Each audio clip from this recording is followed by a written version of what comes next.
Hi boys and girls, I'm going to multiply 837 by 29.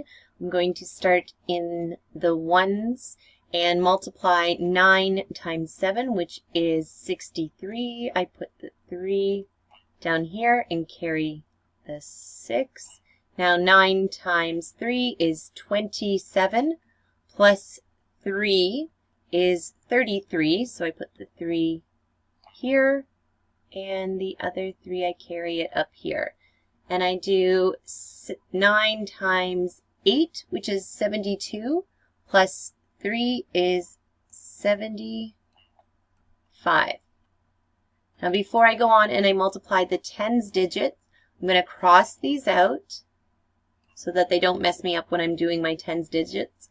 And I'm going to put my 0 in right away. Then I do 2 times 7 is 14.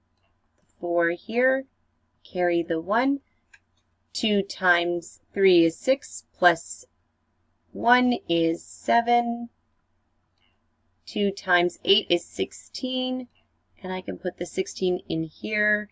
And then my last step is just to add the digits. So 3 plus 0, 3, 7, 12, carry that 1. 1 plus 6 is 7, plus another 7 is 14.